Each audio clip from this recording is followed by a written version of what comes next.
Listen, creep, you're not fooling anyone.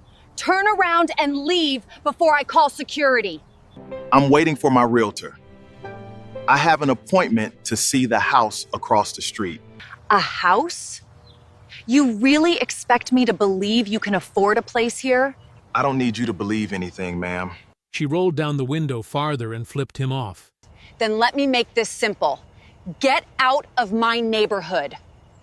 Right now. I'm standing on a public street, and I'm not causing any trouble. Several neighbors stopped to watch. You people always think the rules don't apply to you.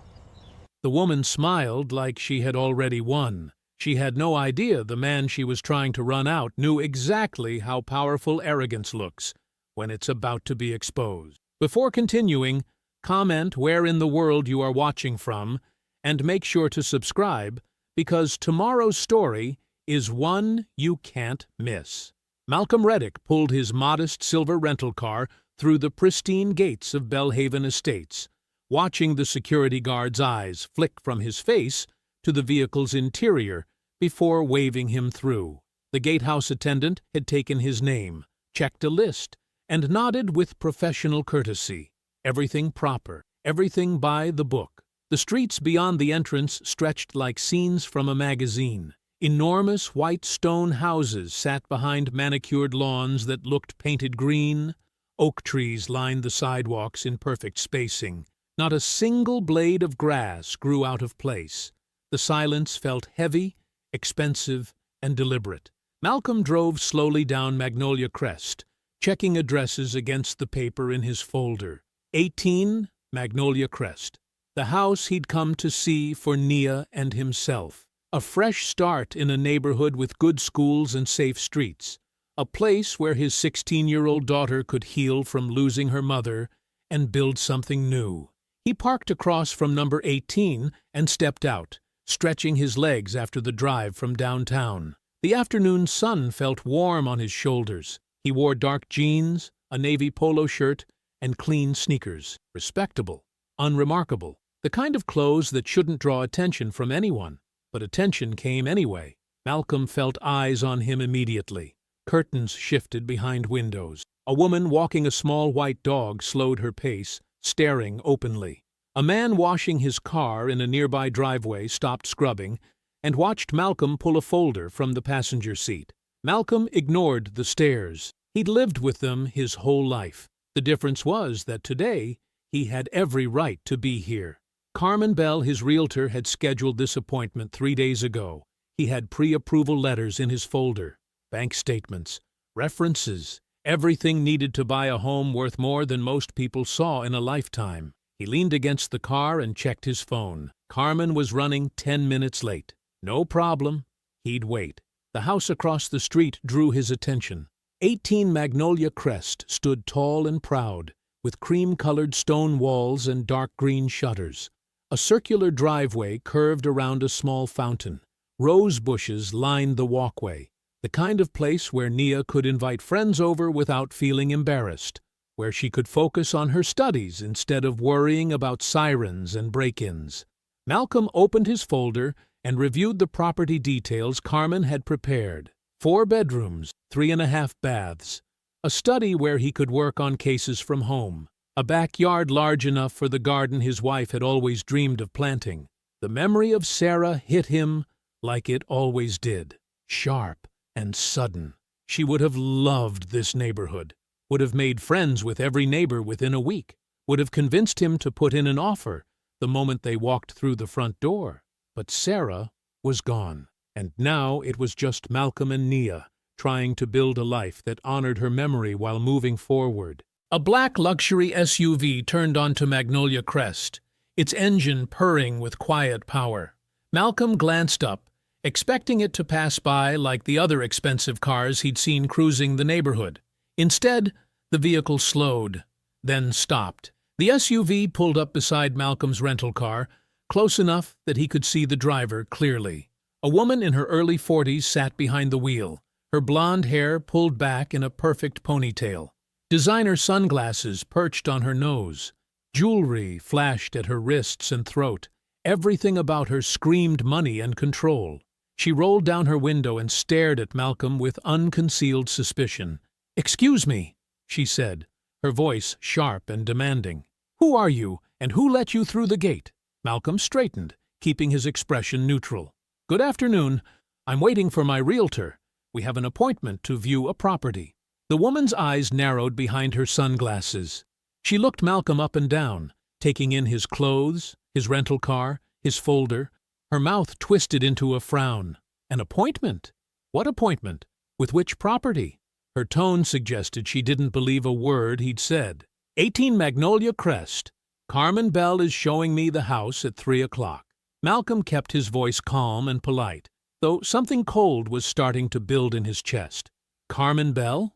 The woman laughed, but there was no humor in it. "I'm the HOA president for this neighborhood. I know every showing that happens here, and I don't recall authorizing any appointment for you." Malcolm felt the familiar weight of being judged before he'd even spoken, but this time felt different, more personal, more deliberately cruel. "I don't believe authorization was required," Malcolm said carefully. "The house is for sale. I'm a qualified buyer.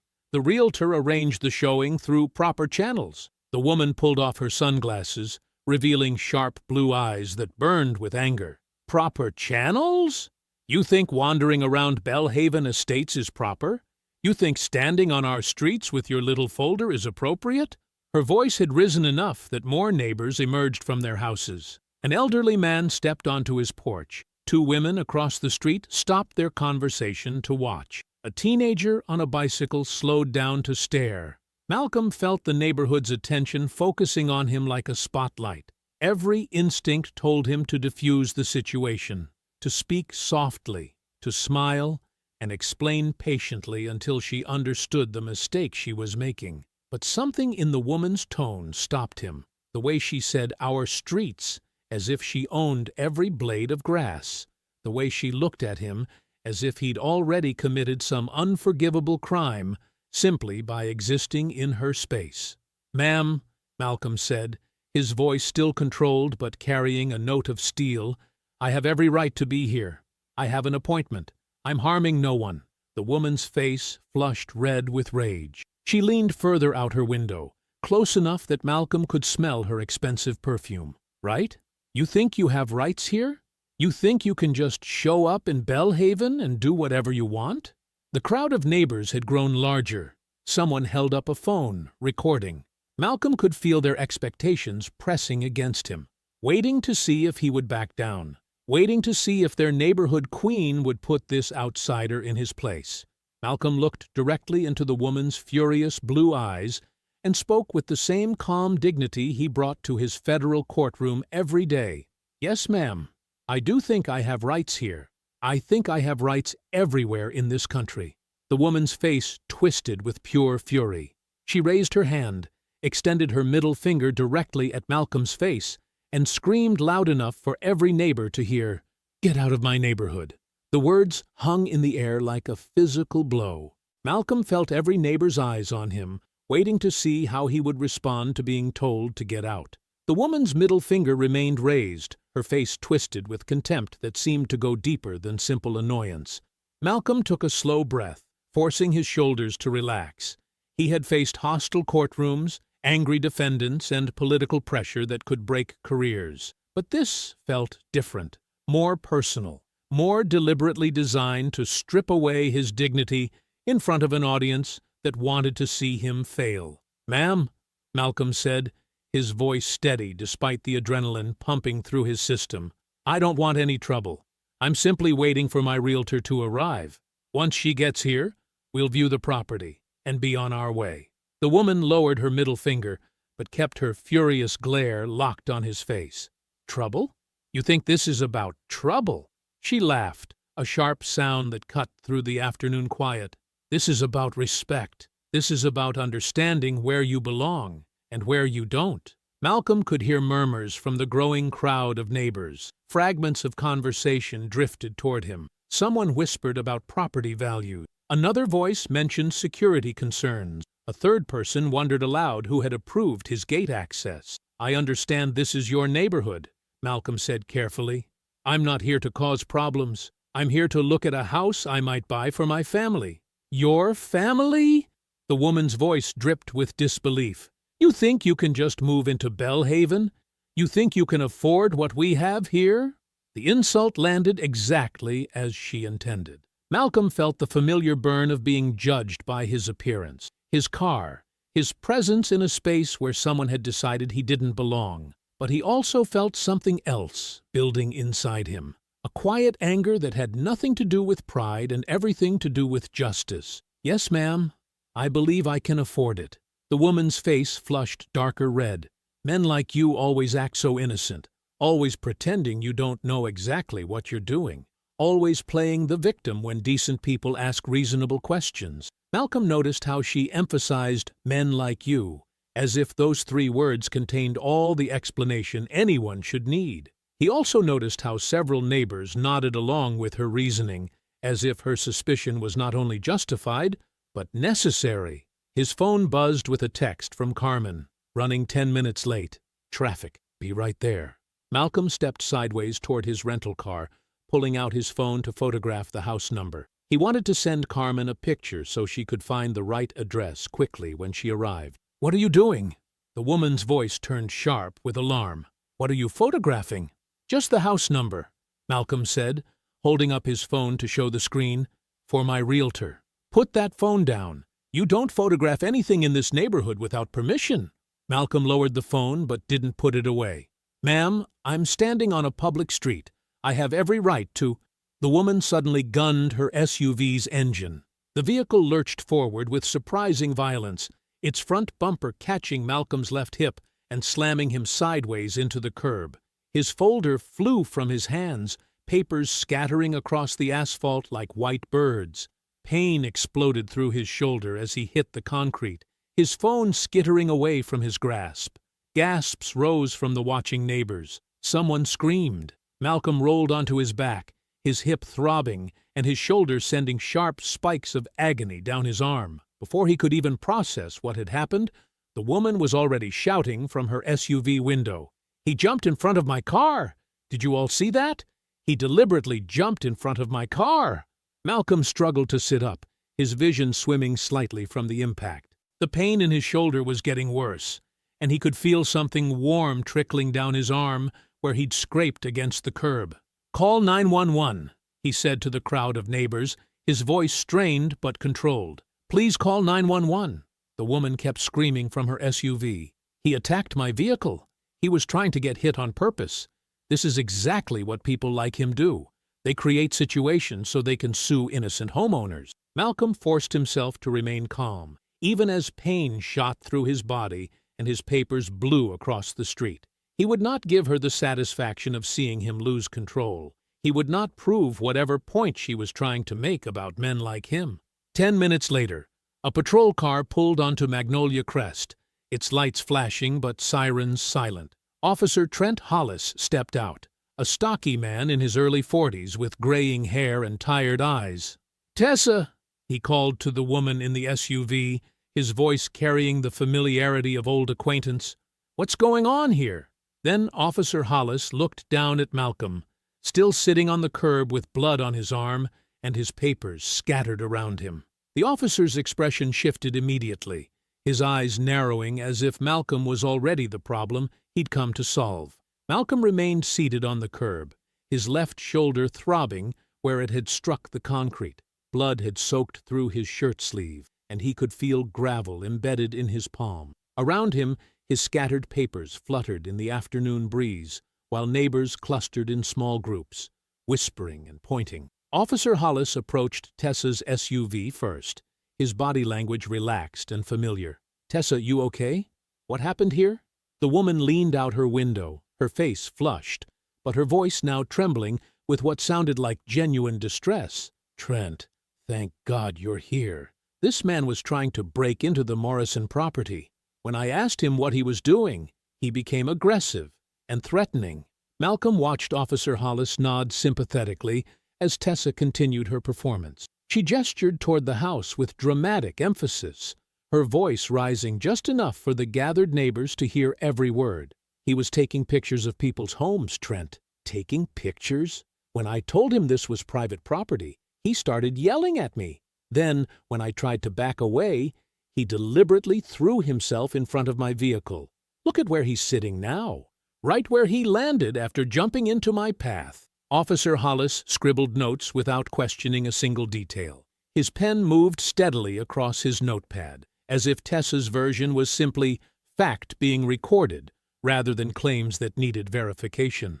I was so frightened, Tessa added, pressing her hand to her chest. A strange man lurking around our homes, taking photographs, then becoming violent when confronted. This is exactly why we have security gates, Trent, to keep our families safe from people who don't belong here. The emphasis on don't belong made several neighbors nod in agreement. Malcolm noticed how quickly the crowd had accepted Tessa's narrative, how naturally they seemed to believe that his presence itself was suspicious. Officer Hollis finally approached Malcolm, his pen still poised over his notepad. "Sir, I need you to explain why you were causing alarm in this neighborhood." The phrasing struck Malcolm immediately. Not, "What happened?" or "Tell me your side." Instead, Hollis had already assumed Malcolm was the source of alarm that needed explaining. "Officer," Malcolm said carefully, "I was not causing alarm. I had an appointment to view this property with a licensed realtor. While I waited for her arrival, this woman approached me, became hostile, and then struck me with her vehicle when I stepped aside to avoid confrontation." Officer Hollis looked unimpressed. "Do you have any documentation of this alleged appointment?" Malcolm gestured toward his scattered papers. "My purchase offer, financial pre-approval, and confirmation email are in that folder. They were in my hands when she hit me with her SUV." "He's lying," Tessa called from her vehicle. "Nobody scheduled any appointment. He was wandering around taking pictures of our homes. When I asked reasonable questions, he became belligerent and threatening." Officer Hollis glanced between them, but Malcolm could see the officer's skepticism was directed entirely at him. "Sir, Mrs. Kingsley is a respected member of this community. She's the HOA president. She has no reason to fabricate a story about—" "Malcolm, I'm so sorry I'm late." Carmen Bell's voice cut through the tension as she hurried up the sidewalk, her high heels clicking against the pavement. She carried a leather portfolio and a set of house keys, her face flushed from rushing. When she saw Malcolm sitting on the curb with blood on his shirt, her expression shifted to horror. "Oh my God, what happened? Malcolm, are you hurt?" Officer Hollis turned toward Carmen, his pen still ready. "Ma'am, are you familiar with this individual?" "Familiar?" Carmen's voice rose with incredulous confusion. "He's my client. Judge Malcolm Reddick is here to view the property at 18 Magnolia Crest. We scheduled this appointment 3 days ago. He's already submitted a purchase offer and financial documentation." The murmur from the watching neighbors grew louder. Malcolm noticed several people exchanging glances, their earlier certainty beginning to waver. Tessa's face had gone rigid, her knuckles white as she gripped her steering wheel. "You can verify everything," Carmen continued, pulling documents from her portfolio. "Here's his signed purchase agreement. Here's the pre-approval letter from his bank. Here's my email confirming today's showing time. Malcolm has been nothing but professional throughout this entire process." Officer Hollis examined the papers, his confident note-taking slowing considerably. The documents were legitimate, official, and impossible to dismiss. Carmen's real estate license was clearly visible on her business cards, and her professional credentials were beyond question. "Mrs. Kingsley said he was trespassing," Officer Hollis said, though his voice had lost some of its earlier conviction. "Trespassing?" Carmen's shock was genuine and visible. "He had every right to be here. More than a right. He's potentially buying this property. How could viewing a home he might purchase possibly be trespassing?" For the first time since Officer Hollis arrived, the crowd's attention shifted toward Tessa instead of Malcolm. Several neighbors were now studying her with curious expressions, as if seeing her claims in a new light. The woman who had seemed so obviously justified minutes earlier now appeared to have made a serious mistake. Malcolm used the moment to speak directly to Officer Hollis. "I need medical attention for my injuries, and I request that you preserve all evidence from this scene. That includes witness statements, the exact position of Mrs. Kingsley's vehicle, and any security camera footage from neighboring properties. Officer Hollis looked uncomfortable, clearly realizing that what had seemed like a simple removal of an unwanted person had become something more complicated. Carmen's documentation was legitimate. Malcolm's injuries were real, and now there were witnesses who had seen everything unfold. But before Officer Hollis could respond, Tessa pulled out her phone and dialed a number with sharp, angry movements.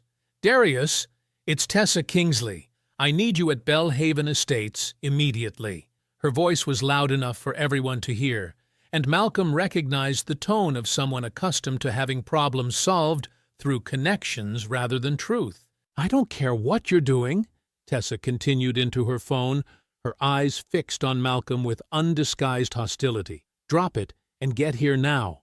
We have a situation that needs handling, and I mean real handling." She paused, listening, then spoke again with cold deliberation that chilled Malcolm more than her earlier rage. "Make sure this man never owns property here." The paramedics arrived within minutes, their white uniforms a stark contrast against the manicured lawns of Bellhaven Estates.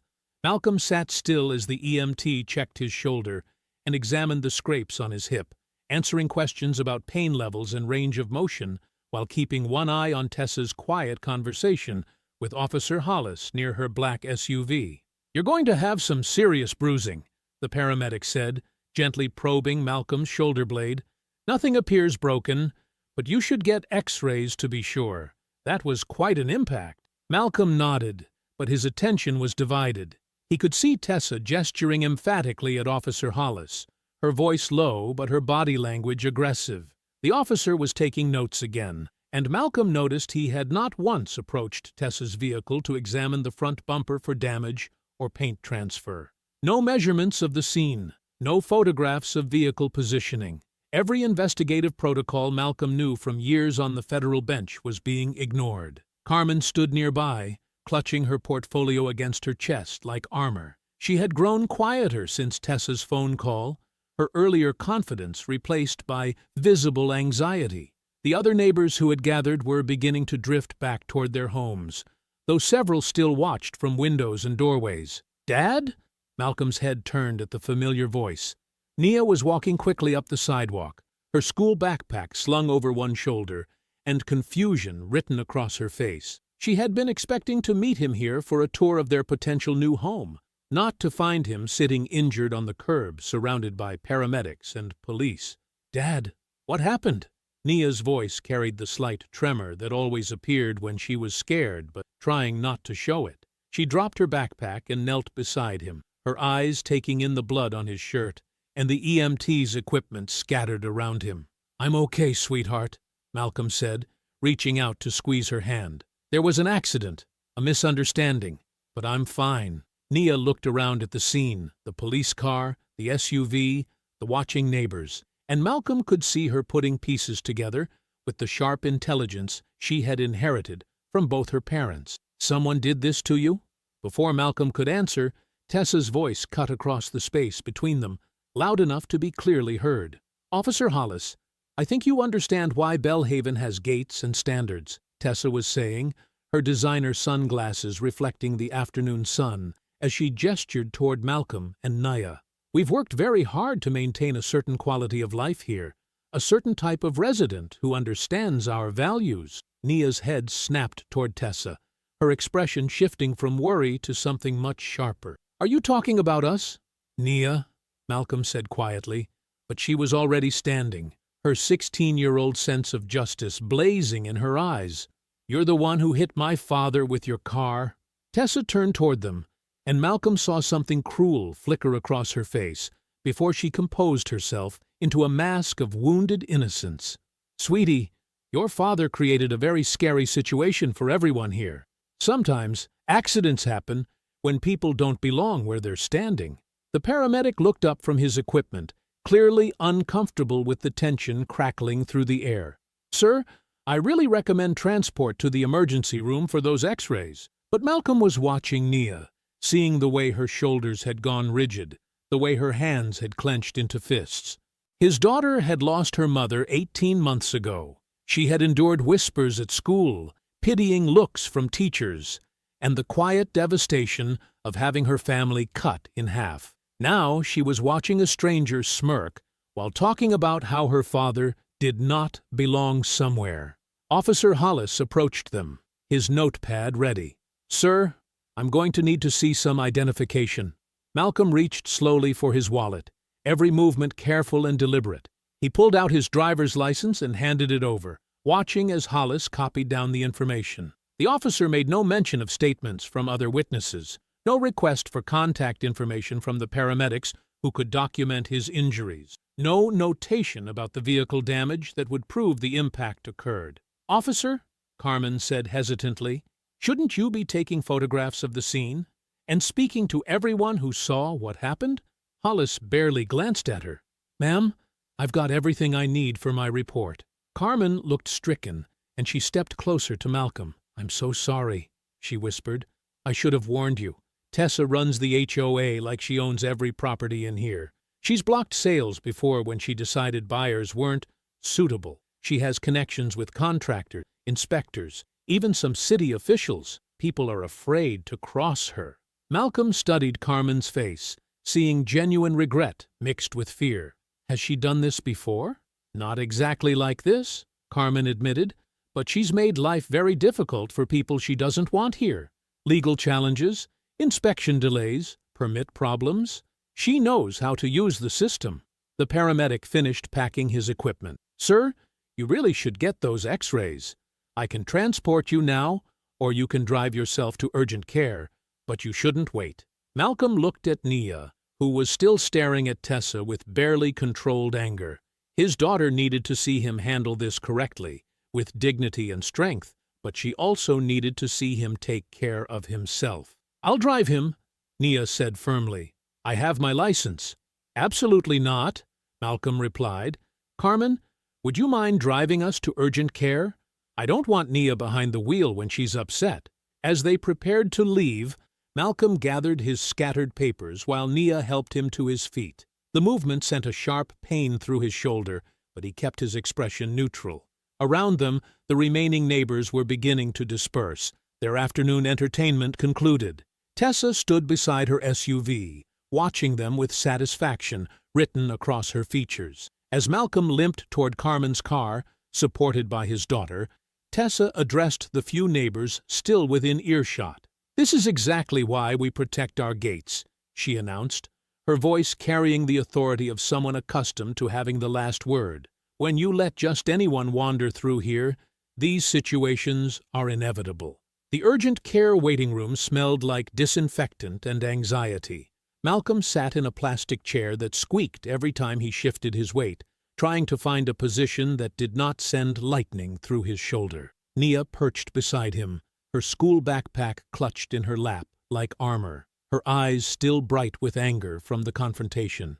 "The X-ray tech said it would be about 20 minutes, she said, checking her phone. "I texted Riley to pick us up when we're done. Her mom said it's no problem." Malcolm nodded, grateful that his daughter had thought ahead. Carmen sat across from them, her laptop balanced on her knees, fingers flying across the keyboard with nervous energy. "I'm sending you copies of everything," Carmen said, not looking up from her screen. "The showing appointment confirmation, your pre-approval letter, the purchase offer, all the correspondence we've had about the property. If Tessa tries to claim you weren't supposed to be there, we have documentation going back 3 weeks." Malcolm's phone buzzed. The caller ID showed Detective Lisa Warren from the county sheriff's office. He answered carefully, aware that Nia was listening to every word. "Mr. Reddick, this is Detective Warren. I need to inform you that a complaint has been filed regarding an incident at Bellhaven Estates this afternoon. The complainant alleges that you engaged in threatening behavior toward a neighborhood resident." Malcolm kept his voice level. "I see. And what is the nature of these alleged threats?" "The complainant claims you became verbally aggressive when confronted about trespassing on private property. She states that you positioned yourself in front of her vehicle in a threatening manner." Malcolm felt Nia's hand grip his arm. "Detective Warren, I was struck by Ms. Kingsley's vehicle while standing legally on a public street. I have witnesses and medical documentation of my injuries. I would like to file my own complaint for assault with a vehicle. There was a pause. Sir, Officer Hollis filed a preliminary report describing the incident as minor contact resulting from a misunderstanding. He noted that you appeared agitated during his investigation. Officer Hollis spoke with Ms. Kingsley for approximately 15 minutes and questioned me for less than 5. Did his report mention that I was a scheduled buyer with documented permission to be there? I'll need to review the full report, sir. Can you come in Monday morning to provide your statement? Malcolm agreed to the appointment and ended the call. Carmen looked up from her laptop, her face pale. Malcolm, I just got a message from Darius Vale. He's representing Tessa Kingsley. She turned the laptop screen toward him. He's threatening to sue me and my brokerage if I proceed with your offer. He claims Tessa has evidence that you engaged in criminal trespass and intimidation. Malcolm read the email, noting the carefully worded legal threats and the implication that continuing the transaction would result in costly litigation for Carmen's small business. He's also demanding that I turn over all communication records between us, Carmen continued. He wants proof that you were actually invited to the property. Which you have, Malcolm said. Yes, but Malcolm, Carmen's voice dropped. Darius Vale is not someone you want as an enemy. He represents half the wealthy families in this county. He has connections everywhere. He can make my business disappear with a few phone calls. Nia had been listening in silence, but now she spoke up. This is insane. She hit you with her car, and somehow you're the one being investigated? Malcolm's phone buzzed again. This time it was a text from an unknown number. Preliminary incident report available for review. Officer T. Hollis, badge WA47. He opened the attachment and read Officer Hollis's summary with growing disgust. The report described minor vehicle contact during a neighborhood disturbance. It stated that Malcolm had been observed in an agitated state and had positioned himself near the complainant's vehicle. It made no mention of Tessa's verbal aggression, her admission that she struck him deliberately, or the fact that he was a legitimate buyer with permission to be there. Dad, Nia said quietly, maybe we should just find a different house. This is getting crazy. Malcolm looked at his daughter, seeing the fear behind her anger. She had already lost so much. Her mother, their old home, the life they had built together. Now she was watching her father being attacked by strangers who had decided he did not belong in their world. Walking away might protect us tonight, Malcolm said carefully, but it leaves the next family to face this alone tomorrow. What do you mean? Malcolm thought about Carmen's words, about Tessa's history of blocking sales and intimidating buyers she deemed unsuitable. He thought about Officer Hollis's biased report and Darius Vale's threatening letters. This was not one woman having a bad day. This was a system. Your mom used to say that bullies count on good people being too tired to fight, Malcolm said. They count on us deciding it's easier to find another neighborhood, another school, another job.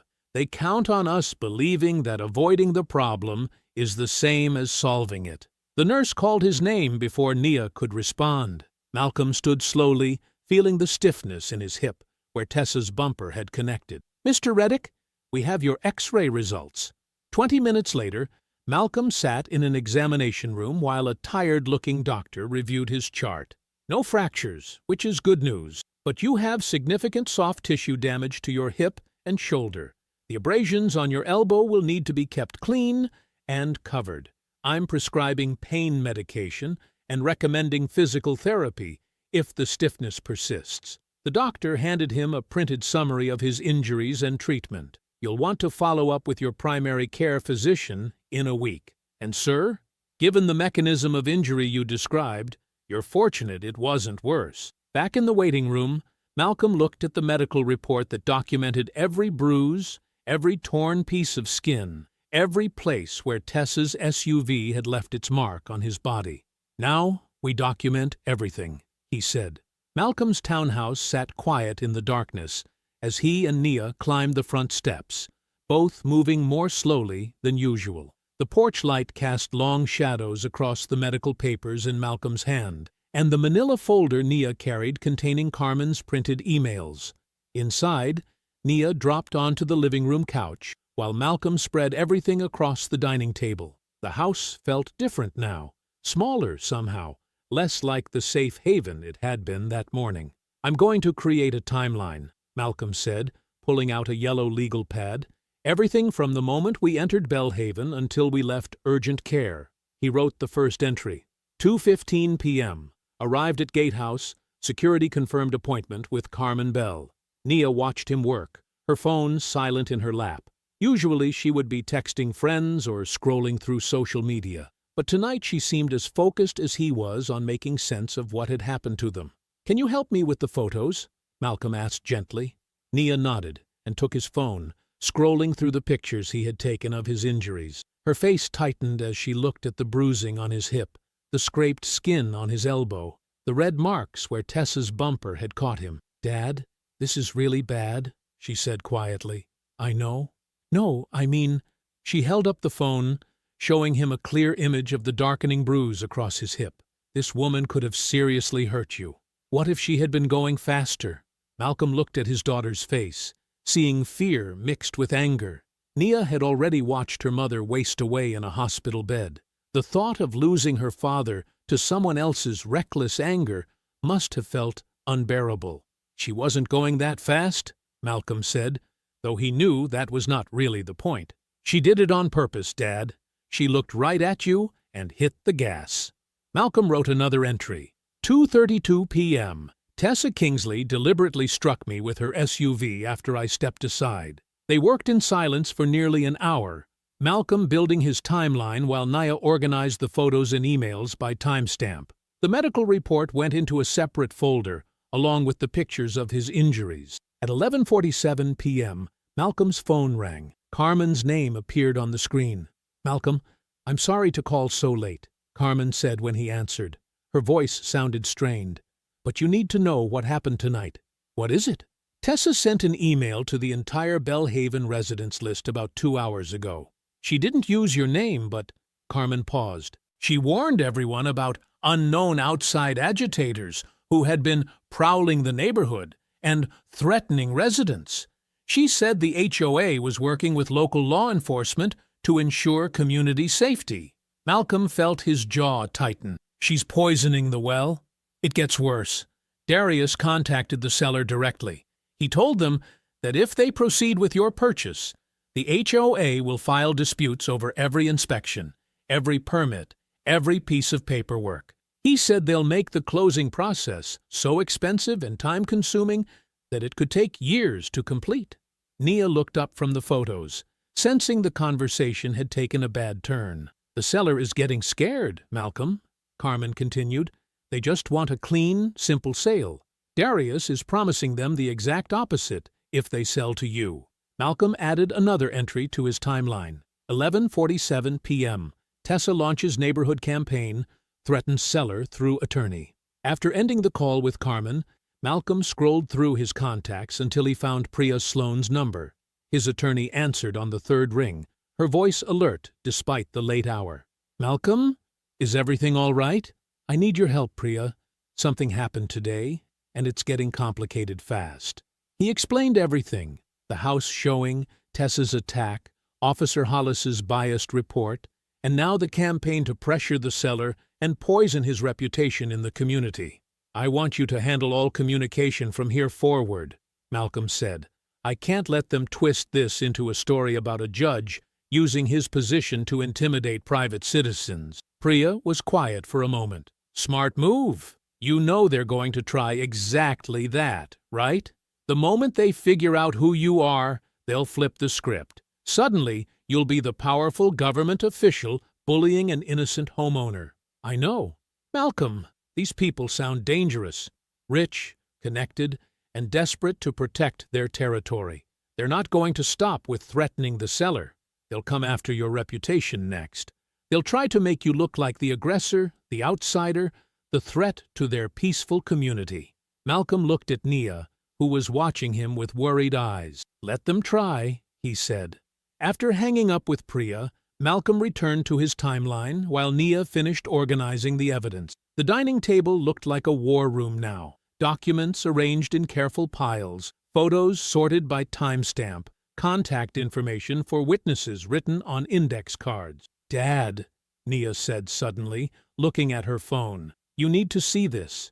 She handed him her device, showing a social media post from someone named Bellhaven Watch. It was a short video clip, clearly edited and taken from a distance. It showed Malcolm on the curb, gesturing toward Tessa's SUV while neighbors gathered around. The caption read, "Dangerous situation. Unknown man threatens residents on Magnolia Crest. Thank God our HOA president was there to protect us. Bellhaven safety. Protect our neighborhood." Malcolm stared at the screen, watching himself be transformed from victim to villain with a few strategic cuts and a lying caption. Sunday morning light filtered through the kitchen blinds as Nia sat hunched over her phone at the breakfast table. Malcolm watched her scroll through social media feeds, her face growing paler with each swipe. "It's spreading, Dad," she said without looking up. "The video has been shared 43 times just on this platform. People are calling you everything from a thug to a con artist trying to scam his way into a nice neighborhood." Malcolm poured coffee into 2 mugs, his movements deliberate and calm despite the anger building in his chest.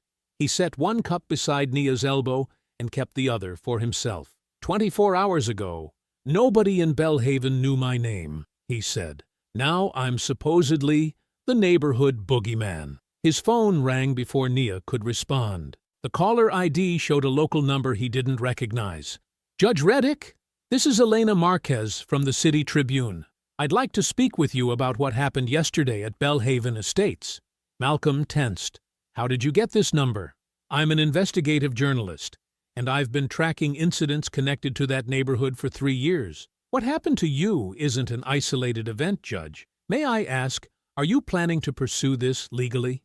"I can't discuss any potential legal action with the media.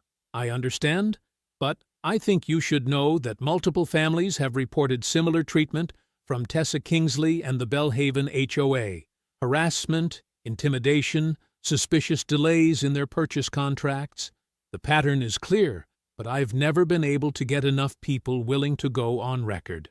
Malcolm walked to the window, looking out at his current neighborhood. Modest townhouses where people minded their own business and didn't form committees to decide who belonged. What kind of pattern are we talking about?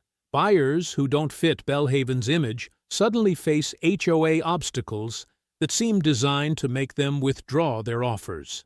Contractors get mysteriously removed from approved vendor lists after working with the wrong clients. Security footage disappears when it might contradict the official story.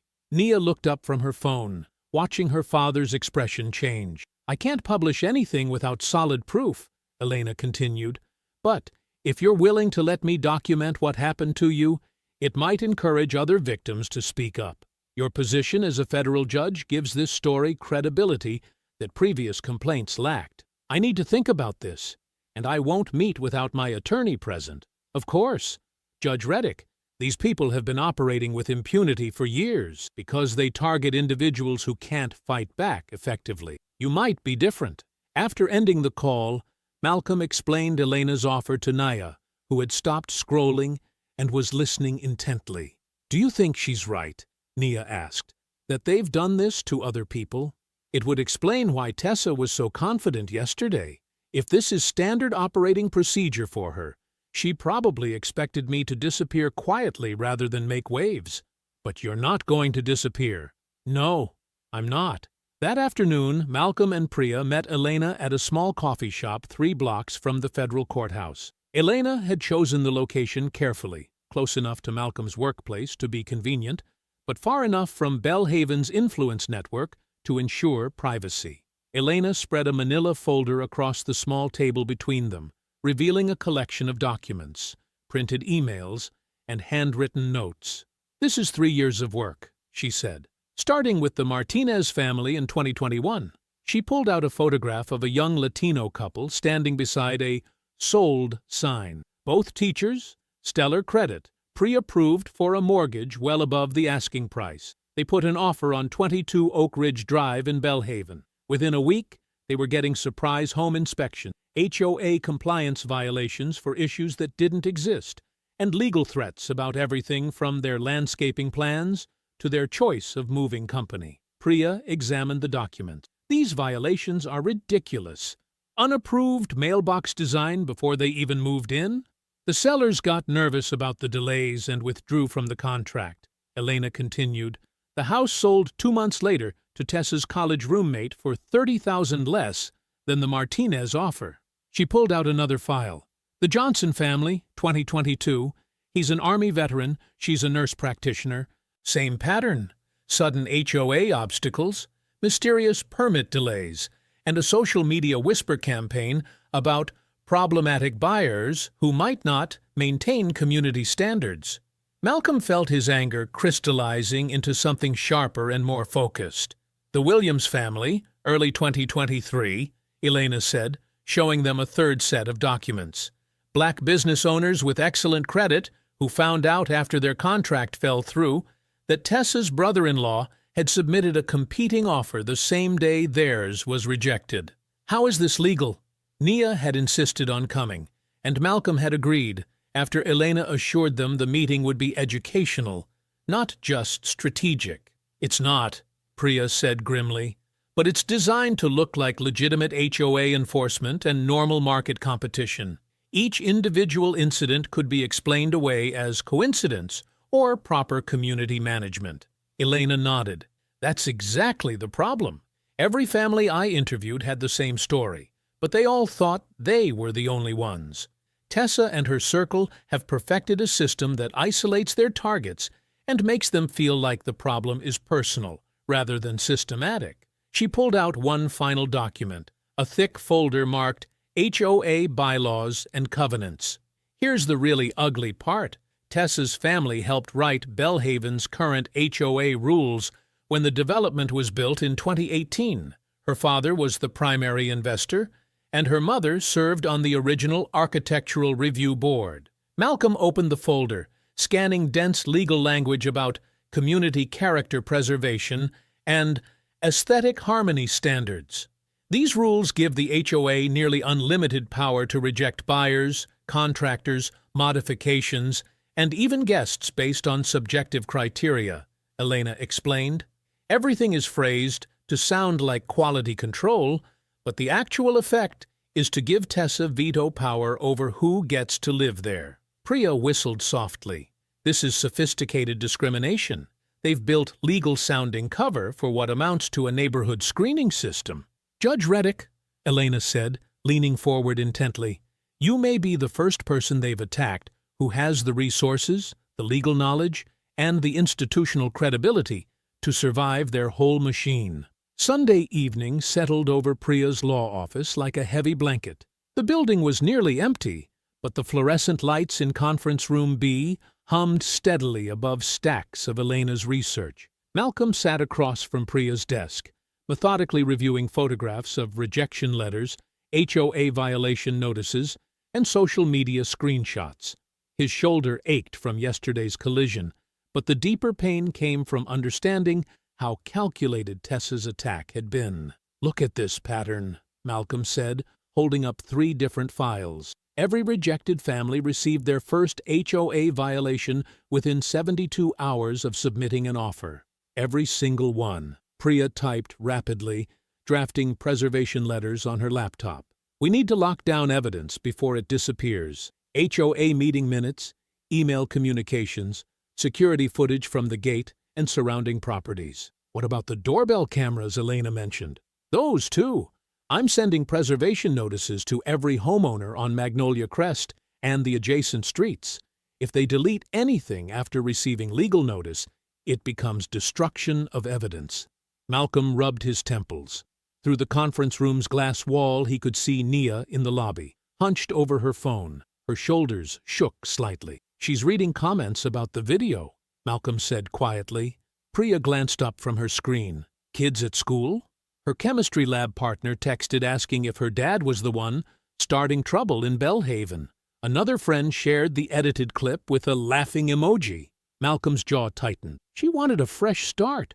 Now she's defending me to teenagers who think they know what happened. Malcolm, we can settle this quietly if you want. Tessa would probably pay substantial money to make this disappear, especially once she learns who you are. And then what? She goes back to terrorizing the next family? Malcolm shook his head. Elena showed us 3 years of victims. How many more before someone stops her? Priya saved her document and looked at him seriously. Fighting this publicly means Nia gets dragged through more scrutiny. The defense will paint you as an angry judge using your position for personal revenge. They'll question every ruling you've made, every case where race might have been a factor. Malcolm was quiet for a long moment, watching his daughter through the glass.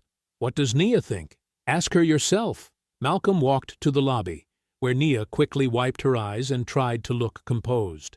Dad, I'm fine. Just stupid social media stuff. He sat beside her on the leather couch. Priya thinks we could settle this without a big fight. Take some money, get an apology, move somewhere else. Nia stared at her phone screen where the edited video showed Malcolm appearing to step toward Tessa's SUV aggressively. The comments were brutal. Do you want to settle? She asked. I want you to be okay. But do you want to let her win? Malcolm considered the question. No, I don't. Nia nodded slowly. Then don't. She doesn't get to decide where we live, and she doesn't get to hit you with her car, and then lie about it. Her voice grew steadier. If we run away, she'll do this to someone else's family, someone who can't fight back. It's going to get worse before it gets better. I know. Nia met his eyes. But I saw how she looked at you yesterday. Like you were nothing. Like we were nothing. She straightened her shoulders. I don't want her to be right. Meanwhile, across town in Belhaven Estates, Tessa paced the marble foyer of her sprawling colonial home. Darius Vale sat at her kitchen island, reviewing legal documents, while City Councilman Grant Pell nursed a scotch and looked increasingly uncomfortable. This is getting messy, Tessa, Grant said, loosening his tie. Hitting someone with a car creates liability issues I can't protect you from politically. It was barely a tap, Tessa snapped. He jumped in front of my vehicle trying to create a scene. That's not what the paramedic report says. Darius slid a paper across the granite countertop. Bruised hip, strained shoulder, documented lacerations. This isn't going away with intimidation. Grant stood and walked to the window overlooking Belhaven's pristine streets. My donors are already asking questions. If this becomes a discrimination story in the media, then we control the story, Tessa interrupted. We make him the aggressor before he can play victim. She turned to Darius. File the restraining request tomorrow morning. Paint him as unstable, potentially violent. Make it about my safety. Tessa, he's a federal judge. I don't care if he's the Pope. He threatened me in my own neighborhood, and I have witnesses who'll say so. Darius sighed and made notes. I'll draft the paperwork, but this strategy has risks. If he has good legal representation, he's some small-town nobody who got lucky on the bench, Tessa said dismissively. By the time his lawyer figures out how to respond, we'll have framed the narrative. Grant finished his drink and headed toward the door. I can't be associated with this if it goes public, Tessa. My political career won't survive being connected to a discrimination scandal. Your political career exists because my family funded it, Tessa replied coldly. Don't forget that. After Grant left, Darius gathered his papers. What about Officer Hollis? His report is thin. Hollis knows which side his bread is buttered on. He won't change his story. Back at the police station, Officer Trent Hollis sat at his desk, staring at his computer screen. The incident report cursor blinked in the middle of a paragraph describing Malcolm as agitated and confrontational. His partner, Officer Davies, leaned over his shoulder. You finishing the Belhaven thing? Yeah. Simple incident report. I heard the guy was pretty banged up for a minor contact collision. Hollis shrugged. Sometimes people exaggerate injuries for lawsuits. You know how it is. Davies frowned. Did you get statements from all the witnesses? Got what I needed. Hollis saved the document without changes. Mrs. Kingsley felt threatened. The guy was acting suspicious. Case closed. What about the realtor who confirmed his appointment? She wasn't there when the confrontation started. Hollis printed the report and signed it. My account is accurate enough. Monday morning, Priya's phone rang at 7:30 a.m. The court clerk's office had received an emergency restraining order request from Darius Vale on behalf of Tessa Kingsley. Priya read the filing with growing disgust. Tessa claimed Malcolm had aggressively approached her vehicle, made implicit threats about her neighborhood, and used his position to intimidate a private citizen. The request sought to prohibit Malcolm from entering Belhaven Estates or contacting Tessa directly. Priya immediately called Malcolm. "They are trying to make you defend yourself from the crime done to you," she said, without preamble. Malcolm was quiet for a moment. "How fast can we respond? I'll have our counterfiling ready by noon. But Malcolm, this changes everything. They're not just trying to cover up what happened. They're trying to flip the entire script. Then we better make sure our evidence tells the real story." Monday morning brought gray clouds over Belhaven Estates, matching Carmen's nervous mood as she parked outside Theo Larkin's house. She had spent Sunday night remembering which neighbors had doorbell cameras facing the street where Malcolm was struck. Theo answered the door in pajamas and a bathrobe, coffee mug in hand. His eyes darted past Carmen to check if anyone else was watching. "Carmen, what are you doing here so early?" "Theo, I need to ask you about Saturday afternoon. You were home when that incident happened at 18 Magnolia Crest, right?" Theo's face tightened. "Look, I don't want to get involved in whatever drama Tessa's stirring up now. This isn't drama. A man was hurt, badly, and I think your camera might have recorded what really happened." Theo stepped back from the doorway. "I can't get mixed up in this, Carmen. You know how Tessa is when people cross her." Carmen pushed gently forward. "Theo, you saw it happen, didn't you? You saw her hit him with the SUV. Theo glanced around nervously. "I was watching from the window when they started arguing, but I'm not testifying against Tessa Kingsley. She controls the HOA board. She could make my life hell. She already made an innocent man's life hell. He had every right to be there, Theo. I brought him to see the house. He submitted a real offer." Theo wavered. Carmen could see the conflict in his eyes. "Just check the camera footage," Carmen pressed. "That's all I'm asking. Look at what your camera recorded and tell me what you see." After a long pause, Theo sighed. "Fine, but if there's nothing useful, you drop this, okay?" They went inside to Theo's home security system. He pulled up Saturday's footage on his tablet, scrolling to the right timestamp. The doorbell camera had a clear angle across the street.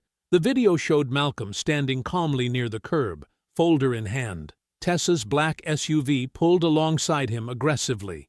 Even without audio, her body language looked hostile as she leaned out the window. Then came the crucial moment. Malcolm stepped aside, clearly trying to avoid confrontation. He moved toward the house number to take a photo. That's when Tessa's SUV lurched forward, striking Malcolm and sending him sprawling against the curb. "Jesus," Theo whispered. "She really hit him on purpose. Can you send me this file?" Theo hesitated again. "Carmen, if Tessa finds out I gave you this, she won't find out from me. But this man deserves justice." Reluctantly, Theo emailed the footage to Carmen's phone. Carmen immediately called Priya from her car. "I have video evidence, clear footage of the entire incident. Where are you?" "Leaving Belhaven. Can I bring it to your office?" "Come now." By midday, Priya's office felt electric with possibility. Malcolm sat forward in his chair as they watched the doorbell footage on Priya's laptop. Elena took notes while the video played a third time. The evidence was devastating to Tessa's story. Malcolm appeared calm and non-threatening throughout. When he moved away from Tessa's window, she accelerated deliberately into him. "This changes everything," Malcolm said quietly. For the first time since Saturday, real hope lifted in his voice. Elena nodded. "Combined with your medical records and Carmen's testimony about the appointment, this footage destroys their entire narrative." Priya was already drafting preservation demands on her computer.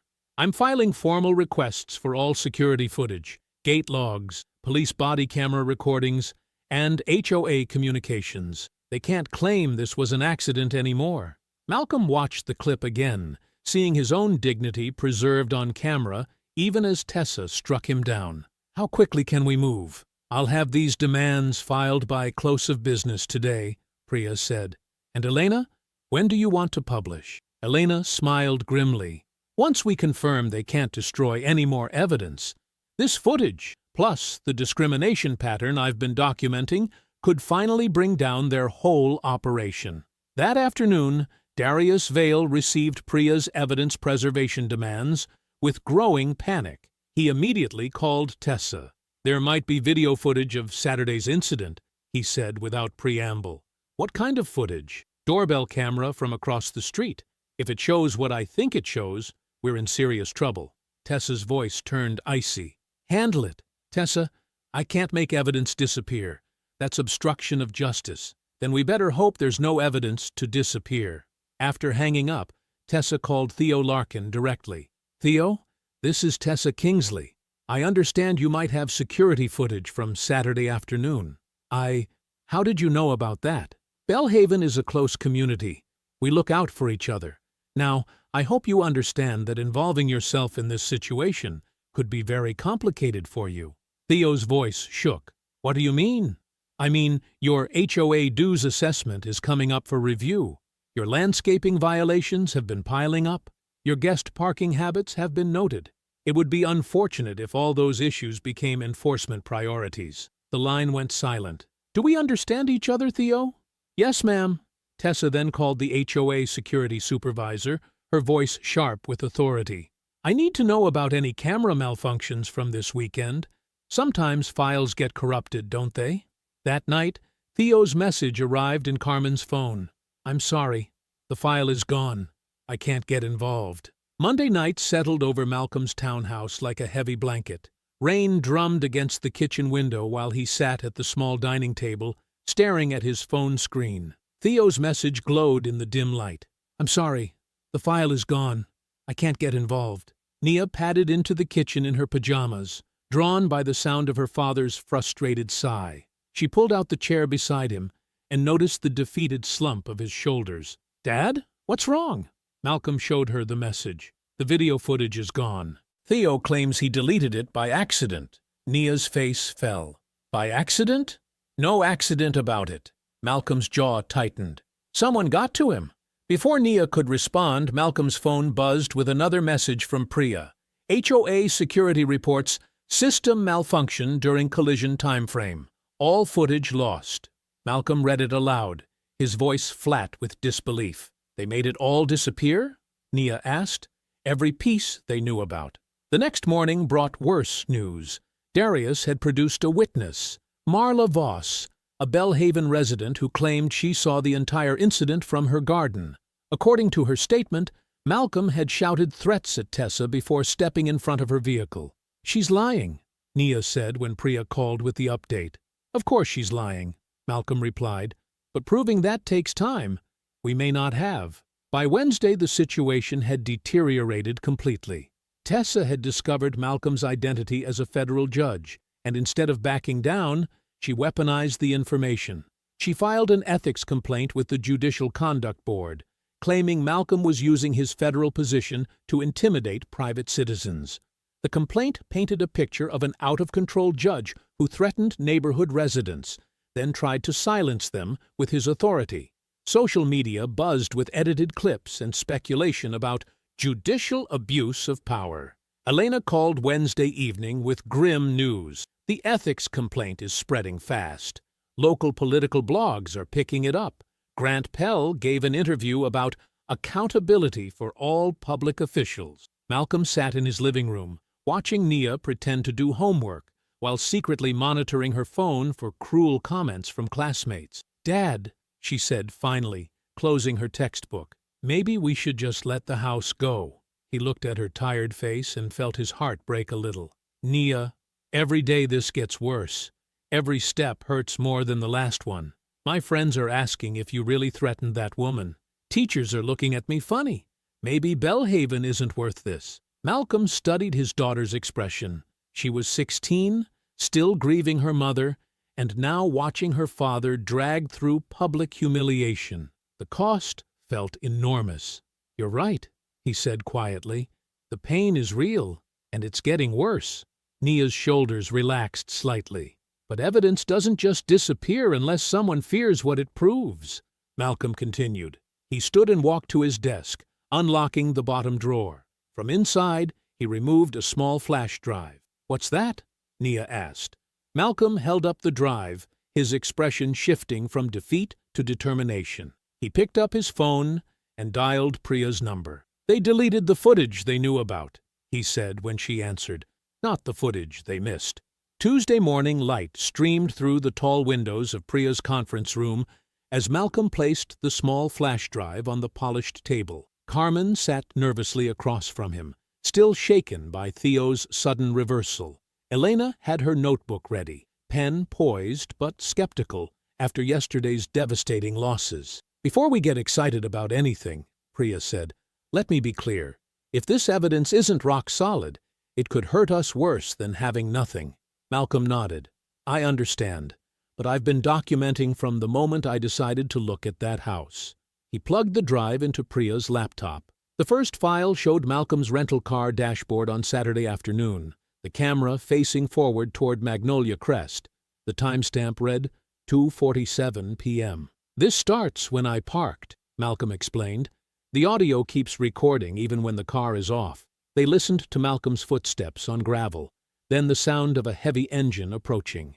Tessa's voice came through clearly, sharp and angry. "Who are you? Who let you in here?" Malcolm's calm response followed. "I have an appointment to view this property. I don't care what you think you have. You need to get out of my neighborhood. Now." Carmen winced at the venom in Tessa's tone. Elena scribbled notes, marking timestamps. The audio continued through the entire confrontation. They heard Tessa's escalating threats, her obscene gesture accompaniment, and Malcolm's repeated attempts to de-escalate.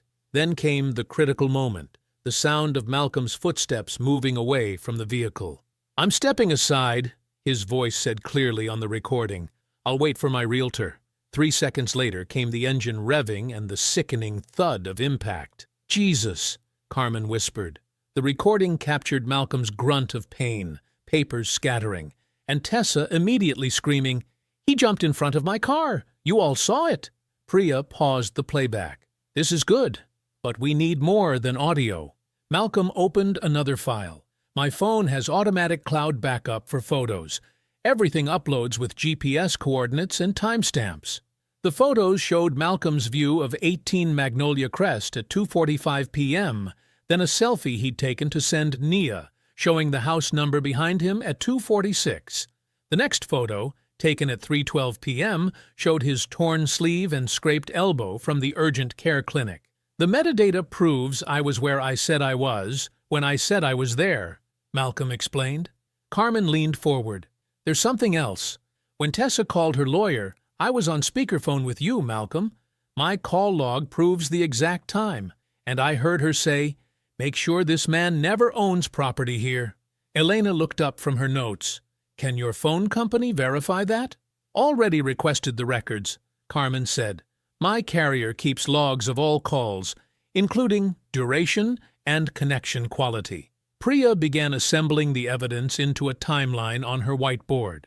"So, we have audio of the threats, photos proving Malcolm's location, call logs proving the conspiracy to block the sale." Elena's phone rang. She glanced at the screen and answered. "Elena Marquez." Malcolm watched her expression change from professional interest to complete shock. "Yes, I'll hold." She covered the phone. "This is Isaac Boone. He's a delivery driver. Says he saw my article request for witnesses and has footage from his van." 5 minutes later, Isaac arrived at Priya's office. He was a middle-aged black man in a uniform polo, carrying a tablet with obvious nervousness. "I deliver all through Bellhaven," he said. "Was coming back from a stop when I saw the commotion. My van has forward and side cameras for insurance." Isaac pulled up the video file. The timestamp showed 2:51 p.m., and the angle captured the side street perfectly. They watched Tessa's black SUV positioned aggressively close to Malcolm, who stood calmly near the curb with his folder. "There," Isaac said, pointing. "Watch this." On screen, Malcolm clearly stepped aside, moving toward the grass. For 3 full seconds, he stood well clear of the vehicle. Then Tessa's SUV lurched forward, striking Malcolm and sending him stumbling against the curb. But the most damning part came next. The camera captured Tessa immediately jumping out and pointing at Malcolm while shouting. Even without audio, her gestures were obviously accusatory and aggressive. "I couldn't believe what I was seeing," Isaac said. "Lady hits a man with her car, then acts like he attacked her." Elena stared at the screen. "Isaac, why didn't you come forward Saturday?" "Honestly? I was scared. Rich neighborhood, expensive cars, police already there treating her like she was the victim. Figured nobody would believe a delivery driver over someone like that." Priya rewound the footage. This shows the entire sequence. Malcolm stepping away, the deliberate acceleration, the impact, and Tessa's immediate false narrative. Malcolm remained quiet, letting the evidence speak. Carmen covered her face with her hands, finally seeing the full scope of what had happened. Elena watched the footage again, her journalist instincts connecting every piece. The audio proving Tessa's threats, and Malcolm's restraint. The photos proving his legitimate presence. The call logs proving the conspiracy. And now video proving both the assault and the immediate cover-up attempt. She looked up at Malcolm with something approaching awe. Elena watched Isaac's footage, stunned, and said, "This doesn't just prove the hit, it proves the cover-up." Darius Vale's mahogany desk had never felt smaller. The afternoon sun slanted through his downtown office windows, highlighting the sweat gathering at his hairline as he read Elena Marquez's latest email. "Mr. Vale, I'm fact-checking several claims for publication Thursday. Can you confirm whether your client, Mrs. Kingsley, instructed deletion of Bellhaven security footage from Saturday, March 18th? Do you have documentation of communications with Realtor Carmen Bell regarding buyer Malcolm Reddick? What is your response to allegations that HOA enforcement actions target specific demographic groups?" Each question hit like a sledgehammer. Darius had handled dozens of rich clients and their messy scandals. He knew how to bury problems, silence witnesses, and make uncomfortable truths disappear. But Elena's questions weren't fishing expeditions. They were surgical strikes based on solid information. His phone buzzed. Another email from a different reporter, then another from a legal blog. The story was spreading beyond local news. Darius grabbed his car keys and drove straight to Bellhaven Estates. Tessa answered her front door in yoga clothes and diamond earrings, looking annoyed at the interruption. "Darius, what are you doing here? We need to talk. Now." She led him through her marble foyer into a sitting room decorated with expensive art and fresh orchids. Everything about the space screamed money and control. "Elena Marquez is asking very specific questions," Darius said without sitting down. "Did you order the security footage deleted?" Tessa waved dismissively. "I told the supervisor to handle the situation. That's what we pay them for." "That's obstruction of evidence, Tessa. Did you pressure Theo Larkin to destroy his doorbell footage?" "I reminded him where his loyalty should be. He lives in Bellhaven because we allow it." Darius felt ice form in his stomach. "Please tell me you didn't threaten a witness in writing." "Oh, please. You've fixed worse problems than this." Tessa poured herself sparkling water from a crystal pitcher. "My family made your career, Darius. One phone call from my father got you that partnership. Another call can take it away. This isn't about careers anymore. This is about federal obstruction charges, false police reports, witness intimidation." Darius's voice rose despite himself. "Do you understand what you've dragged me into?" Tessa's eyes hardened. "I understand that you're my attorney, and you'll handle it, like you always do." "Not this time." Darius stood up. "This man isn't going away. The evidence isn't disappearing, and I'm not going to prison because you couldn't control your temper." "You don't get to abandon me, Darius. You're in this as deep as I am." But Darius was already walking toward the door. "No, Tessa, you're in this alone." That evening, Darius sat in his home office staring at his computer screen. His hands shook as he opened his secure files and began copying messages, emails, and call records. Text chains with Tessa demanding he shut down Carmen Bell. Instructions to pressure Theo into silence. Emails coordinating with Grant Pell about keeping local police cooperative. Every communication was a nail in Tessa's coffin, and potentially in his own. But staying loyal to Tessa meant certain destruction. Cooperating with the prosecution meant possible survival.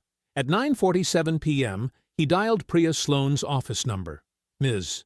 Sloane, this is Darius Vale. I believe we need to discuss a mutually beneficial arrangement. 20 minutes later, Priya called Malcolm and said, "The wall just cracked from the inside." Wednesday morning light filtered through the kitchen blinds as Malcolm and Nia sat at their small table, sharing coffee and silence. Malcolm's laptop screen showed Elena's article, scheduled to publish at 8 a.m. The clock read 7:58. "Are you scared?" Nia asked, her voice barely above a whisper. Malcolm reached across the table and squeezed her hand. "I'm ready." At exactly 8 a.m., Elena's story went live. Federal judge struck by SUV in alleged hate incident. Exclusive investigation reveals pattern of discrimination in elite gated community. Malcolm read aloud as Nia leaned against his shoulder. The article laid out everything in devastating detail. The timeline from the gatehouse to the collision. Audio from Malcolm's dashcam capturing Tessa's threats and the impact sound. Isaac Boone's van footage showing the deliberate strike. Carmen's confirmation that Malcolm was a legitimate buyer. Darius's leaked messages revealing the cover-up conspiracy. But Elena hadn't stopped there. She had found 3 other families pushed out of Belhaven purchases through HOA intimidation, false complaints, and mysterious technical problems with security footage. The Johnsons in 2019, the Martinez family in 2021, the Williams couple just last year, all professional, qualified buyers, all turned away after Tessa decided they didn't fit Belhaven's community standards. "Oh my God," Nia whispered as she read Darius's text messages. She told him to eliminate the problem permanently. Malcolm's phone started buzzing. First one call, then another, then a steady stream. Local news stations, national outlets, his judicial clerk asking if he needed security. By 9 a.m., the story had exploded across social media. Belhaven scandal was trending locally. News vans were setting up outside Belhaven's gates. Malcolm watched his phone light up with notifications. A text from Priya. "Officer Hollis placed on administrative leave. Body cam audio contradicts his report completely." Another from Elena. "Grant Pell just canceled his press event. Reporters surrounded City Hall." Then Carmen called, breathless with excitement. "Malcolm, you need to see the news. They're showing Isaac's footage on every channel. The whole city knows what really happened." Nia pulled up the local news feed on her phone. The anchor was speaking over Isaac's van camera footage, which showed Tessa's black SUV lurching forward into Malcolm with unmistakable deliberation. This exclusive footage, obtained by investigative reporter Elena Marquez, clearly shows the assault was intentional, the anchor said. The victim, federal judge Malcolm Reddick, had stepped away from the vehicle when HOA President Tessa Kingsley accelerated toward him. Malcolm felt something he hadn't experienced in days. Relief? Not satisfaction, not revenge, just the simple relief of truth being heard. At 10:15 a.m., Priya called with the news they'd been waiting for. Warrants have been issued. Assault with a vehicle, filing a false police report, obstruction of justice, and witness intimidation. They're moving now.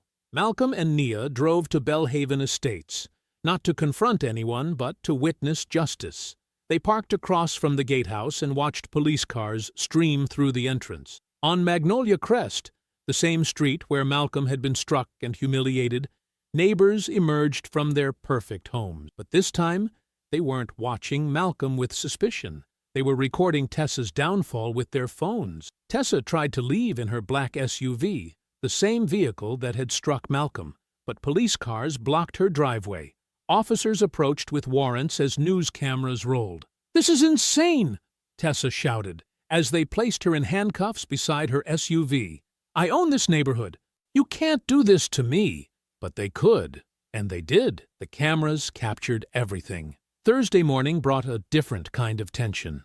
Malcolm walked up the courthouse steps with Priya beside him, dressed in his best suit, but carrying himself as a victim, not a judge. The irony wasn't lost on him. He'd climbed these same steps hundreds of times to dispense justice. Today, he climbed them seeking it. Nia waited in Carmen's car across the street, watching through the windshield. She'd wanted to come inside, but Malcolm insisted she stay safe from the media circus. "Ready?" Priya asked as they approached the entrance. Malcolm nodded. "Let's see if the system works when it's supposed to." The courtroom was packed. Reporters filled the back rows. Tessa sat at the defendant's table in an expensive navy suit, her chin raised in defiance. She kept glancing at the gallery as if expecting her usual supporters to materialize. They didn't. Judge Patricia Morrison called the case.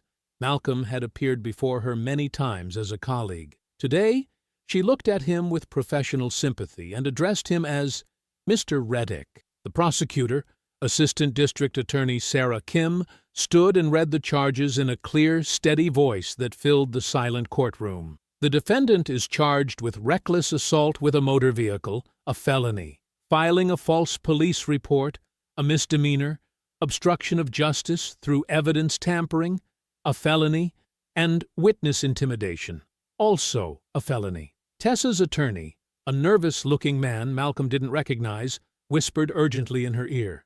She shook her head angrily. "Your Honor," Kim continued, "the defendant deliberately struck the victim with her vehicle after ordering him to leave a public street. When confronted with evidence, she orchestrated a conspiracy to delete security footage and intimidate witnesses. The state requests she be held without bail." "That's ridiculous," Tessa snapped, half rising from her chair. Her attorney pulled her back down. Judge Morrison's voice cut through the courtroom like ice. "Ms. Kingsley, you will not speak unless I address you directly." The bail hearing proceeded with clinical efficiency. Kim presented Isaac Boone's van footage, Malcolm's dashcam audio, and excerpts from Darius's leaked messages. Each piece of evidence landed like a hammer blow. Tessa's attorney argued for minimal bail, claiming she was a respected community leader with deep local ties. But when Kim mentioned the deleted security footage and Theo Larkin's intimidation, Judge Morrison's expression hardened. "Bail is set at $50,000, Morrison announced. "The defendant will surrender her passport immediately. She is prohibited from contacting any witnesses, entering Bellhaven Estates, except to access her residence, and using social media to discuss this case." Tessa's face went white. She'd expected her money and connections to smooth this over. Instead, she was being treated like any other defendant. As court adjourned, Malcolm noticed Darius Vale entering through a side door with his own attorney. The former fixer looked pale and defeated. His cooperation deal was already in motion. Outside, reporters swarmed toward Malcolm and Priya. Cameras flashed as microphones thrust forward. "Judge Reddick, how does it feel to see your attacker charged? What message does this send to other communities?" Malcolm stopped on the courthouse steps. Nia could see him through the car window, standing straight and dignified despite everything he'd endured. "I have a brief statement," Malcolm said, his voice carrying clearly across the crowd. "No neighborhood in this country belongs to fear, money, or lies. Justice doesn't care about your address or your bank account. It cares about truth." He paused, looking directly into the cameras. "What happened to me could happen to any family seeking a home. Today proved that when good people stand up, bullies fall down." That was it. No anger, no satisfaction, just simple truth delivered with quiet authority. From the car, Nia felt something she hadn't experienced in days: pride. Her father hadn't just survived Tessa's attack. He'd turned his pain into a lesson for everyone watching. Carmen's phone buzzed as they drove away from the courthouse. She answered, listened for a moment, then broke into a wide smile. "Malcolm," she said, turning in the passenger seat. That was the seller of 18 Magnolia Crest. 2 weeks later, The morning sun cast long shadows across 18 Magnolia Crest as the moving truck rumbled through Bellhaven's gates. Malcolm stood on the front porch, holding a thick manila folder containing the signed closing papers, court orders dissolving the HOA board, and a letter from the Federal Judicial Ethics Committee clearing him of all complaints. The house was theirs. Nia emerged from the truck's cab, stretching after the short drive from their old townhouse. She looked up at the white stone facade, the arched windows, and the wide front yard where her father had been struck just 3 weeks ago. "It feels different now," she said quietly. Malcolm nodded. The street looked the same. Perfectly manicured lawns, elegant homes, expensive cars in circular driveways. But the atmosphere had changed completely. No more suspicious stares from windows, no more whispered conversations behind garden gates. The fear Tessa had wielded like a weapon was gone.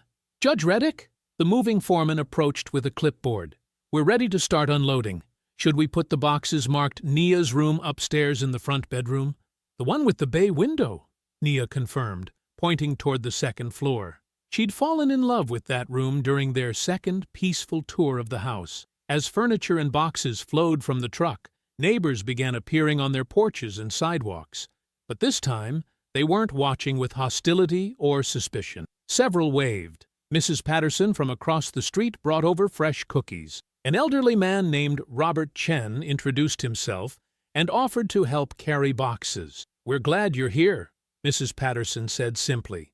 "This neighborhood needed families like yours." The transformation wasn't just social. Court-ordered changes had swept through Bellhaven like a cleansing storm. The HOA board had been dissolved pending restructuring under judicial oversight. The discriminatory enforcement rules Tessa's family had crafted were suspended.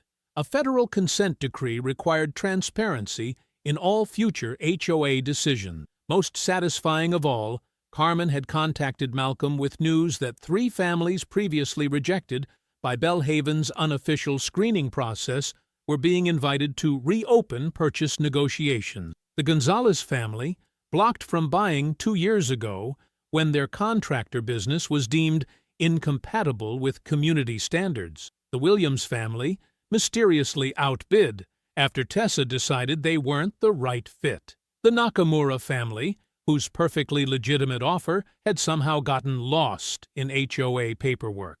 All of them were coming back. The consequences for Tessa's enablers had been swift and visible. Officer Hollis remained on administrative leave while Internal Affairs investigated his falsified report. City Councilman Grant Pell watched his donor base evaporate as businesses distanced themselves from Bellhaven's scandal. Darius Vale faced professional discipline hearings despite his cooperation, his partnership dissolved, and his reputation in ruins. As for Tessa herself, her mansion sat dark and empty at the end of the street. Legal notices plastered across her gate announced asset seizure proceedings. Reporters still occasionally gathered outside, hoping for a statement, but she'd vanished into her lawyer's offices and avoided all public appearances. By afternoon, the major furniture was placed, and Nia was unpacking books in her new room. Malcolm found himself standing in the kitchen, looking out the window at the backyard where he planned to build a small garden. "Dad?" Nia's voice called from upstairs. "Someone's here to see you." Malcolm walked to the front door and found Carmen waiting with a woman he didn't recognize. Middle-aged, professional, carrying a briefcase. "Malcolm, this is Sandra Martinez from the court-appointed HOA Oversight Committee," Carmen explained. "She wanted to meet with you about tomorrow night's community meeting." Sandra shook his hand warmly. "Judge Reddick, the court has ordered a full community meeting to discuss the new HOA structure. We'd like you and Nia to address the residents, if you're willing. Your voice carries weight now." Malcolm glanced toward the staircase where Nia was listening from the landing. She met his eyes and nodded firmly. "We'll be there," he said. The next evening, Bellhaven's community center filled with residents who hadn't spoken to each other in years. The old system of whispered judgments and careful social positioning was crumbling. In its place, something resembling actual community was emerging. When Sandra introduced Malcolm and Nia, the applause was genuine and sustained. Malcolm spoke briefly about fairness and transparency. Then he stepped aside for his daughter. Nia approached the microphone with the poise of someone who had learned hard lessons about courage. She looked out over the crowd, some faces familiar from that terrible Saturday, others completely new. 3 weeks ago, she began, her voice clear and strong. A woman in this neighborhood told my father to get out. She said this place belonged to her. She was wrong.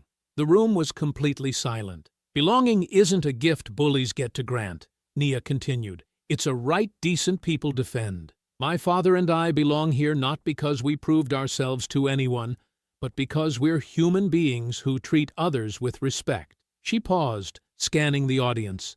Some of you watched that day and said nothing. I understand why. Fear is powerful, but so is truth, and truth won. The applause began slowly, then built into something thunderous and healing. Later that evening, as the last boxes were unpacked and Nia was settling into her homework routine, Malcolm carried a small magnolia sapling from the garage to the front yard. The tree was barely 3 feet tall, its roots wrapped carefully in burlap. Nia joined him on the lawn as twilight painted the street in soft purple hues. Together, they dug a hole near the corner of the yard, where the morning sun would reach the young tree's leaves. Mom would have loved this house, Nia said quietly as she helped lower the sapling into the earth. She would have loved seeing you speak tonight, Malcolm replied. She always said courage was contagious. They pressed rich, dark soil around the magnolia's roots, their hands working together in the fading light. The tree looked small and vulnerable now, but Malcolm knew it would grow strong here. Its white blooms would eventually fill this yard with beauty and hope. As they finished planting, Malcolm noticed movement across the street. A young couple with 2 small children was touring the house that had been empty for months. The realtor led them around the front yard, pointing out features and answering questions. The children ran ahead, laughing and exploring. The family looked relaxed, happy, unafraid. For the first time since his wife's death, Malcolm felt something he'd almost forgotten, the simple peace of being exactly where he belonged. He and Nia stood together in their front yard, their hands still dirty from planting, watching their neighborhood transform from a fortress of fear into something that looked like home. If you enjoyed the story, leave a like to support my channel, and subscribe so that you do not miss out on the next one. On the screen, I have picked 2 special stories just for you. Have a wonderful day.